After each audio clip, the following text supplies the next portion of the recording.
You scored a couple of goals, didn't you? The last day of the Holt End as a standing terrace. I mean, you've had some great atmospheres at Villa Park. What was it about the club and the fans and your relationship with them that was so special? Well, as I said, you got to earn the rights for the Villa fans to appreciate you. And over the years, I think I've done that.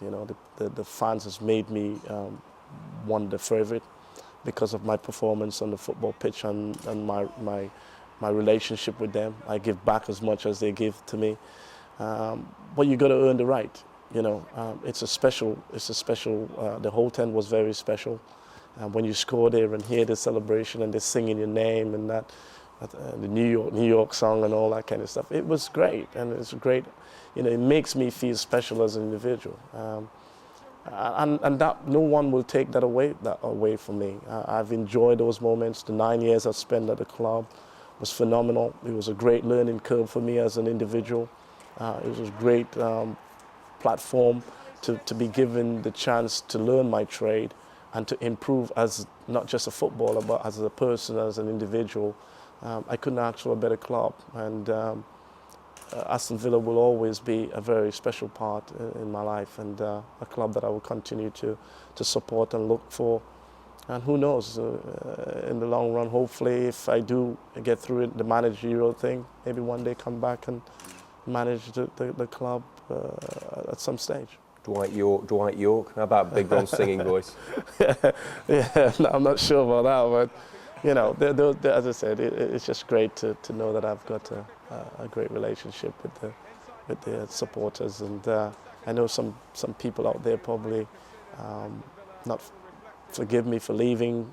I can understand that, but I thought at the time I've given everything to the club that I possibly could, and there was an opportunity to play for a huge club, a club that was capable of actually making me win things, which it turned out to be. So hopefully that people, the Villa fans, will forgive me and see the reason why I'd moved on. But despite of that, as I said, I'm still in the area here. My girlfriend and baby and stuff are from Birmingham, so hopefully that I will continue to have a great relationship in and around the area. Yeah, is it true that in '94, when you didn't play, Big Ron said to you, make sure you're in the team in '96? You were, and you scored. Yeah, and those are things that made me a lot more determined. And I remember that day that I didn't make the team, I was hugely disappointed, to say the least, of not being selected in the 16, disappointed not being in the starting lineup. And that really did hurt. But I remember the words of Big Ron at the time, to say, make sure that when he comes back to Wembley, that you be part of the team and you will be playing out there and scoring. And those are things that, all right, as much as I was disappointed, I took away. And I put it aside and thought, right, if that ever going to happen again, I'd make sure that those are the things I wanted to do and achieve. And maybe 3 years, 2 years and a bit later, I turned up at Wembley and I did everything that Big Ron wanted me to do. So, as much as being disappointed, you can take a lot of positive from it. And you, as I said, it's all down to the individual as to how much he really wants it. And I really did want it. As I said, it hurt badly to be at Wembley and not have the dream of playing there and scoring. And I can actually look you in the eyes and look into the camera and says I've happened to do that with a great club like Aston Villa. I bet you're glad Graham Taylor spotted you all those years ago. We got a young boy we'd just signed on who I knew, because we wouldn't have signed him, was going to be an excellent player. A boy called Dwight Yorke, we nicked on our trip when we went to Tobago, and I knew I'd got something special there. Well, everything happened for a reason, and as I said, I'm very fortunate and very lucky at the time, being in the right place at the right time. Maybe, my luck was at the same time in many respects that Graham Taylor is the one that is responsible for giving me that opportunity. But the rest was pretty much down to the individual. The people can give you as much opportunity to you as what you do with that opportunity. And I was prepared to turn it into something positive, and made me a lot determined to be successful, hopefully, as a footballer. And that's what I did. Yeah, you're one of the players who scored 100 goals in the Premier League. I don't know if you could name the others, but you probably know a fair few of them. I noticed in 442 magazine they had you down as in the top 50 strikers who've played in England of all time. You know, when you read that sort of thing, does it make you think, "Yep, I'm glad we were"? Actually? Well, I haven't read anything because I don't read magazine and newspapers anymore.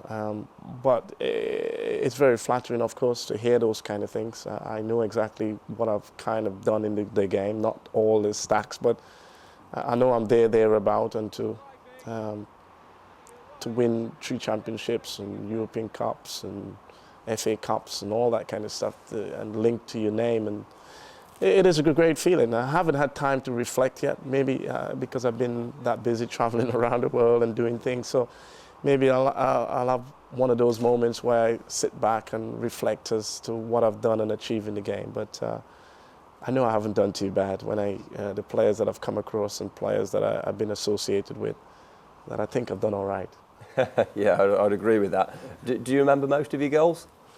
A little bit, just the odd bits here or there, but I've had great fun memories. And as I said, maybe, having 2 boys, one of these days I will probably sit down and stick the DV in and reflect and see those kind of things. But for now, I haven't been able to, and I'm not sure if I will remember, if I'm totally honest with you, remember all the goals. But hopefully one day, the older I get, that I probably will reflect on the goals that I've scored over the years. Cure the January blues by following the Claret and Blue on AVTV. If you subscribe to our online video channel during January, it'll cost you just $19.99 for 6 months viewing. You'll receive audio commentary, exclusive interviews, video highlights and behind-the-scenes features. Sign up now for our AVTV January sale.